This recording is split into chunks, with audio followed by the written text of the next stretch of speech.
Hi. Well, I'm probably going to be a little bit more different. Well, I'm going to be a lot different than most of the people that speak tonight.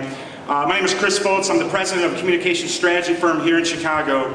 But more important than that is why I'm here in front of you and the road that I put myself through over the course of the last decade. I'm probably the only person in at least Chicago that owns a PR firm that spent 120 days in jail, been arrested for felonies, had a drug addiction, and that's all true. And because of that, that's why I have the opportunity to speak to you guys tonight. Let me just tell you a little bit of the backstory behind it, and ultimately you'll understand why I'm here today. Matter of fact, I was joking with Steve, as he knows, I read his book when I was in jail. I actually had it snuck in a dust cover of a Bible, no joke. Thank you, Mr. Hilby. So basically what happened with me is I started in politics at a very young age, at 14. My uncle was a lobbyist in the Republican Party, and he was very big with the Brady bill, if you remember, Secretary, back in the day, when that was passed. So he got me involved in Republican Party politics, because that's all that my family knew at that time. Now let me tell you about Republican Party politics. A lot of that played into the role of where I ended in the end. And I'm a Democrat now, for that matter. I started working for President Bush when I was 19 years old. I was on the advance team. I started as an intern. And ultimately, that is another reason which led me down the path that I ultimately came to. My mother was, unfortunately, very sick with cancer, so I came back to Rockford, Illinois, moved into her basement, had my wisdom teeth pulled out, and became an opiate drug addict.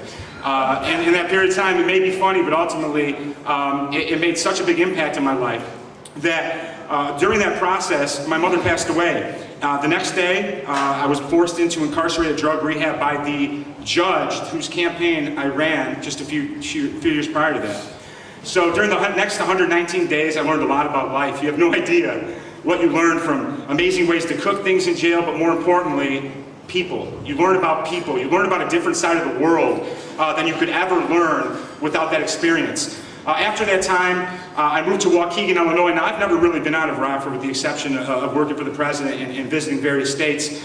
I moved to Waukegan into a halfway house on a street which was lined with crack houses and every possible drug assortment that you could have. During that time, I lost everything when I was in jail. I started over with nothing. My dad gave me $500. I went to Walmart and bought a new life, and you can do that if you really spend your money wisely. During that time, I could only get a job as a waiter. Now, mind you, I worked for the President of the United States of America. I could not get any job. I was president of my fraternity. I did all the cool things everyone in this room did. But I couldn't get a job as a waiter because of this past that I created for myself. Every job that I had as a waiter, I was fired from. And I was fired for this very reason, because I would constantly talk to the staff, I would constantly talk to the owners about starting a communication strategy firm, and they all just thought I was a waiter. And ultimately, I was just a waiter. And when I realized I was just a waiter, that put me along the path that I am today. I'm fortunate enough to say that through this process, I've met some wonderful people. I own the fastest growing communication strategy firm in America right now. We represent everything from minor league basketball across the country, to the parking garages here in Chicago, to fabulous people and actors, entertainers, and media people, which some are in the room this evening. I did all this because I did it for the right reasons. When you face all the negatives in your life, and I know the economy's tough right now, we all face that, but nothing's tougher than starting over with nothing, and we are so fortunate right now. We work a lot with charity, we work a lot with every business that we can that's a startup, and I'll never forget where I came from, and I'll never forget where we're going, and we're going to do it because of all of us sitting in this room tonight. I'm sure you guys are going to ask some interesting questions. Trust me, I have some interesting stories. So thank you guys for all coming tonight, and I'd love to talk about growing our brands so we can all think big and act bigger. Thank you.